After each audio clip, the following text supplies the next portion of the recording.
Welcome to the deep dive. You probably remember back in January 2024, right, when social media was just absolutely swamped with those intimate deepfakes of Taylor Oh, Swift. yeah. Unavoidable. Exactly. They weren't real, obviously, but the harm, that was very real. So today we're unpacking this pretty alarming world of non-consensual intimate deepfakes, or NCID. hmm Our mission here is to understand how AI is being weaponized, especially against women, and maybe look at what solutions are starting to emerge. It's truly unsettling how far this threat reaches. Yeah, celebrities like Swift grab headlines, but frankly, anyone can become a victim of NCID. Anyone? And overwhelmingly, it's women who are targeted. What's really critical to understand is the sheer ease of access now. Right. These AI tools, platforms like ClothOff, they have user-friendly interfaces. It means almost anyone can produce this synthetic, harmful content, often without needing any, real intimate material from the victim to start with. That's a crucial point. So in this deep dive, we'll explore the profound harms of NCID, the enormous challenges in content moderation and AI regulation, and maybe most importantly, what real-world actions are actually being taken. Yeah. Because as we'll uncover, this isn't just about cutting-edge tech. It's really about these deeply entrenched societal issues that are just, well, amplified online. Before we dive deeper, it's probably important we clarify our language a bit. You hear revenge porn thrown around a lot, right? Yeah, commonly. But we prefer image-based sexual abuse, or IBSA. Revenge porn is quite misleading, actually, and often victim-blaming. It really only covers a narrow motivation, like an ex seeking revenge. Okay.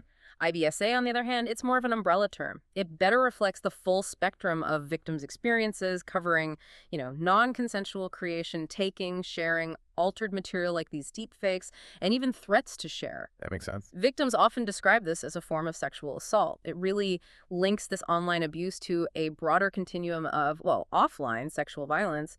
And the harms of NCID, these deepfakes, they mirror the harms of, non-synthetic image-based abuse, which has been a huge issue long before AI, right? Absolutely. Predates AI significantly. We're talking severe violations of privacy, dignity, sexual expression. The mental and physical toll is just immense. High stress, anxiety, depression, low self-esteem, deep insecurity. It's in this state. And beyond the individual, there are these profound social harms, too. This kind of content, it risks normalizing non-consensual sexual activity, feeds into a misogynistic culture. Definitely. And for women in public life, say politicians, it's a significant disincentive to even run for office. Yeah, a chilling effect. And the scale of this problem is, it's truly shocking when you look at the numbers. An industry report analyzed nearly 15,000 deepfake online videos. Okay. Found a staggering 96% were non-consensual intimate content. 96%. Wow. And even more disturbingly, 100% of the content they examined on the top 5, quote, deepfake pornography websites exclusively targeted women. 100%. Just women. And this disproportionate targeting, it's a serious concern, extending to other vulnerable groups too, like LGBTQ plus individuals who already face so much online hate. Right. Look at this. A 2021 survey across 51 countries found 57% of women reported being victims of IBSA. Another study, Australia, New Zealand, UK, found 1 in 3 adults had been victimized. 1 in 3. That's enormous. And now, with deepfakes specifically, 14% of international survey participants have had altered, nude, or sexual images created or shared without consent, and 30% of women in the EU actually fear this happening to them. That fear alone is damaging. But what really underscores the urgency here for me is the profoundly gendered nature of this crime. Can you walk us through what the research shows on that? Absolutely. The studies are very consistent. Women and girls experience IBSA at significantly higher rates than men and boys. It's not even close. And the perpetrators? Predominantly men. Their motivations often revolve around seeking power and control, expressions of misogyny, sexual gratification, or sometimes, believe it or not, they just see it as a cruel prank. A prank? Yeah. And there's this particularly insidious aspect known as collector culture. Basically, men trading intimate images of women without consent in these internet forums, private groups. Often the victims have no idea their material is being circulated like that. That's horrifying. Which actually brings us to a very recent, very public example out of Italy, sort of Italy's Me Too moment, centered around the Fika scandal. Right. This was an explicit content website that operated for, an astonishing nearly 2 decades. Since 2005. Almost 20 years, yeah. At its peak, it apparently had hundreds of thousands of users. circulating altered, sexualized photos of women, often with these vulgar, sexist captions attached. And the targets weren't just anonymous individuals, which is bad enough. They included some of Italy's most high-profile figures. Like who? Like the current Prime Minister Giorgia Meloni, the opposition leader Elly Schlein, European Parliament member Alessandro Moretti, very public figures. Well, and how are they getting these images? Often harvested from public sources, TV appearances, social media posts, and then digitally manipulated, stripped, altered, you name it. It's important to understand how this site, running for so long, was finally shut down. It wasn't easy. No, it took immense public pressure, specifically from female politicians like Alessandra Moretti, who actually filed police complaints after finding themselves featured on the site. So politicians had to get involved directly. Yes, that, combined with an online petition that got over 150,000 signatures, finally pushed the platform's administrators to close it down. And their excuse? Pretty vague. They just blamed toxic behavior among users, didn't really take responsibility. And, a critical aspect often overlooked here is that this wasn't some isolated incident in Italy. Just weeks before FICO was shut down, a Facebook group called Mimogli, which means my wife. Oh, lovely name. Right. It had 32,000 male members exchanging intimate photos of women that also faced closure. So it's systemic. It points to a persistent problem in Italy. Widespread gender-based violence, deeply rooted in, patriarchal structures. Yeah. You see it in high rates of femicide, too. The digital sphere, unfortunately, just amplifies this existing misogyny. Makes it easier to spread, harder to pin down. And Crucially, ordinary women's complaints about Viveka, they had gone nowhere for years. It wasn't until these high-profile politicians spoke out that something actually happened. That's deeply concerning. Let's zoom in on the Giorgia Meloni deepfake case specifically, because this is where we see some interesting legal angles, right? Yeah, it's quite a case study. Back in 2020, a video popped up on a popular porn site, apparently with her face on someone else's body. Italian police tracked an IP address. Right, to Sardinia, a father and son. A 73-year-old father and his 40-year-old son. Now, Meloni sued them, but not specifically for creating deepfake porn, because the laws weren't really there at the time. No, the specific laws were lacking. So she sued for defamation, arguing her reputation was damaged. Interestingly, her lawyer apparently even suggested it couldn't be defamatory because no one would genuinely believe it was real. That's a tricky legal argument. Meloni stated publicly her motive was to stand up for women's rights, and she said she'd donate the damages, a symbolic $100,000 sum, to women's causes. But public opinion on her actions, it was quite divided, wasn't it? Very. Some expressed skepticism. Given her political stances on other social issues, LGBTQ+ rights, for instance, some viewed her legal action as maybe driven by political gain, publicity. Right, clean politics. Political experts were similarly split. Some believed it served her political interests, aimed to create empathy, maybe. Others saw it as a totally legitimate defense of her character. It's also worth noting she has a history of filing and winning other defamation cases against critics, right? She does. That context is there. And the trial itself, it was adjourned. The father reportedly opted for community service, and crucially, police apparently found no evidence linking them specifically to the video when their devices were initially confiscated. So it's complicated. It really makes you reflect. Even these high-profile cases, they bring crucial attention, absolutely, but they also highlight these existing legal gaps and raise complex questions about motives and, the difficulties of seeking justice in these situations. And the alarming reality, going back to the tech, is that the existing measures we have to combat non-synthetic image-based abuse, they're often just not enough for NCID. Why is that? Primarily because of how easy it is to create this stuff now and how incredibly fast and widely it can be shared online. The scale is different. A major part of the problem, it seems, lies with the platforms themselves. Their content policies can be really ambiguous. Very ambiguous. Compared to their really clear guidelines for, say, child sexual abuse material, CSAM, policies around adult content are often vague, creates loopholes. Big ones. Like, TikTok's safety and civility policy prohibits harassment generally, but it doesn't explicitly mention harassment via intimate content or specifically artificially generated content. Leaves too much wiggle room. Exactly. So to truly counter NCID, platforms really need to step up on two fronts. First, they should revise policies to explicitly prohibit all forms of image-based sexual abuse, whether it's real or synthetic. No ambiguity. Makes sense. Second, all their existing platform policies, harassment policies, whatever, they must clearly apply to AI-generated or manipulated content. remove any distinction between real and synthetic when it comes to harm. Is anyone doing this? Well, Meta's recently announced approach looks promising, actually. They're committing to removing content that violates policies regardless of AI or human creation. That's key. And they plan to label AI-generated content that doesn't violate policies. So, transparency plus enforcement. Okay, that sounds like a step forward. But despite some promising steps, enforcement still seems like a huge issue. It is. Remember Twitter's response, or lack thereof, to the Taylor Swift deepfakes? It was really slow. Painfully slow. Highlighted the limitations. And Meta, too, they face criticism for inconsistent responses in these oversight board cases. Like automatically closing one case without review, but then removing similar content in another. Yeah, that inconsistency erodes trust. It also raises concerns about how platforms allocate resources, Yeah. especially the disparities between the global north and the global south. Are they policing content equally everywhere? Probably not. Right. But beyond the platforms where content is shared, there's this critical need to address the responsibility of AI firms at the creation stage. Where the deepfakes are actually made. Exactly. Relying solely on voluntary commitments from AI providers to prevent this abuse. It's just insufficient. It's not working. So what's the alternative?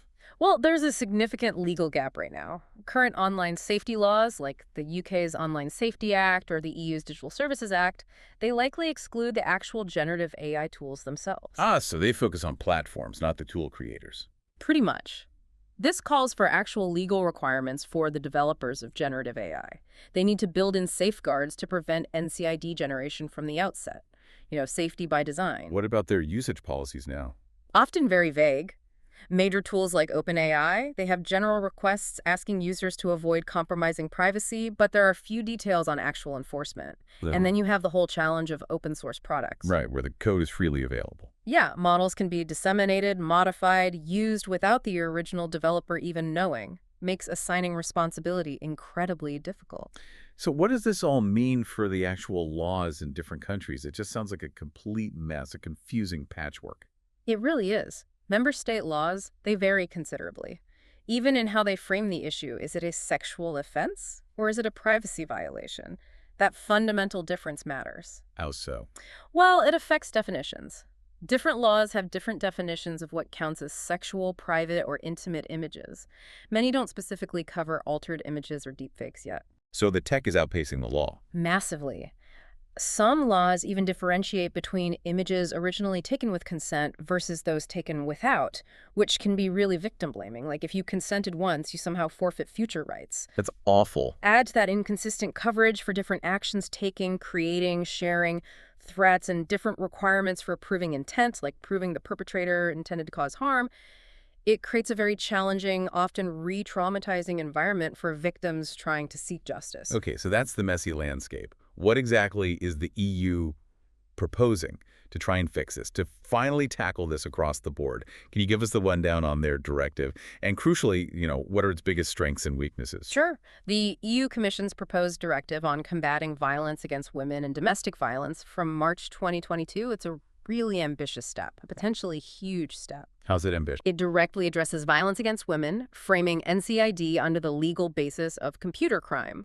Its strengths are definitely establishing minimum rules across all member states, which would create more consistency, and it explicitly acknowledges the gendered nature of these crimes, which is vital. Okay, good start. It clearly criminalizes the non-consensual distribution of intimate material, and importantly, it rejects victim blaming if the content was originally consensual. Also good, but you mentioned limitations. Yeah, there are some significant ones. For instance, its definition of manipulated material, the deepfake part, it's quite narrow.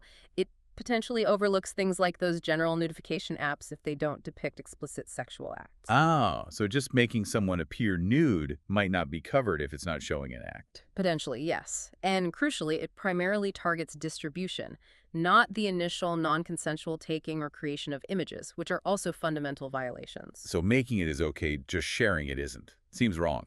It's a gap. And two other major gaps. It only covers coercive threats. Meaning, if someone threatens to release images just to cause distress or exert power, but doesn't demand a specific action in return, that might not be covered. But the harm is still there. Exactly. And the other big one, it requires the material to be shared with a multitude of end users for criminal redress. What does that even mean, a multitude? It's vague. But imagine this. If your intimate images are shared, say, just with your employer and a small group of colleagues, it could absolutely devastate your life, your career. But if it doesn't meet this undefined multitude threshold, there might be no criminal protection under this proposal. Protection could depend on how it's distributed, not the harm it causes. That seems incredibly arbitrary. It is. Plus, the proposed maximum penalty, just 1 year of imprisonment, is widely criticized by campaigners as far too low compared to other cybercrimes. Okay, so the EU proposal is a start, but clearly has flaws. While robust legislation is absolutely crucial, prevention seems key, doesn't it? Like that Italian police director said, the best way to tackle this is before it gets shared online. Absolutely. Prevention is paramount. And thankfully, practical tools and initiatives are emerging. One really excellent example is stopncii.org. Stop NCII. What's that? It's a free tool operated by the UK's Revenge Porn Helpline. It's designed specifically to support victims of non-consensual intimate image abuse, or NCII. How does it work? It's clever. It generates a hash that, think of it as a unique digital fingerprint of an intimate image or video, but it does this directly on the victim's device, so the image itself never leaves their control. Okay, that's good for privacy. Very. This hash, just the digital fingerprint, is then shared with participating companies. Big names like Meta, TikTok, Pornhub, Telegram are on board.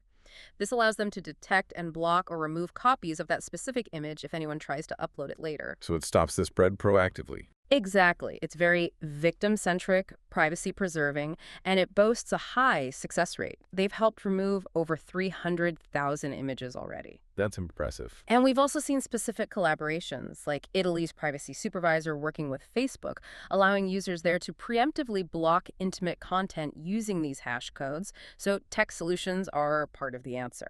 Building on these kinds of tools, what are the key legislative recommendations then for a more comprehensive approach? If the EU directive isn't perfect, what else needs to happen? Well, several things. Expanding EU legislation, for example, to cover the non-consensual taking of intimate images, not just distribution. Broadening that definition of manipulated material to include all intimate images, not just those depicting explicit sexual activities. Closing those loopholes we talked about. Precisely. And removing that coercive intent limitation for threats. Any non-consensual threat to distribute intimate material should be a crime, period. The overall goal really needs to be a holistic, victim-centric approach to IBSA, one that reflects victims' actual experiences as a continuum of violence, online and off. Right. But we have to be realistic. Legislative action, even improved legislation, it's really only the tip of the iceberg. What lies beneath? True prevention. That requires addressing the deeper underlying societal issues. Gender inequality, patriarchal structures, misogyny. There are calls in Italy, for instance, to adopt a broader bill against misogyny, trans homophobia, and ableism, tackling the root causes. What about the AI Act? Does that help? The EU AI Act will bring some changes. It'll mandate things like watermarks or labels for deepfakes and ban certain uses. But critics rightly point out a watermark doesn't really fix an image that's already been weaponized to cause harm. It doesn't undo the damage. Absolutely. This isn't just about tweaking laws, is it? It's about fundamentally changing the cultural conditions that allow this kind of misogyny to just flourish in the digital sphere. We need to make these platforms safer, more equitable for everyone. That's the core challenge. This deep dive, I think it's really shown us that these digital spaces, they're meant for connection, but they can also become battlegrounds. Places where privacy, dignity, even basic safety are constantly under attack. Looking back at everything we've discussed, what really stands out to you? Perhaps the truly provocative thought here for you listening is this. While technology certainly enables this abuse, makes it easier, faster, it's the deeply human biases and the societal norms we live with that make it so pervasive, so damaging. Until society recognizes this isn't just some glitch in the system, some unfortunate side effect of tech, but rather reflects the system itself, well, the fight for true digital safety for everyone, especially for women, is going to continue. It has to.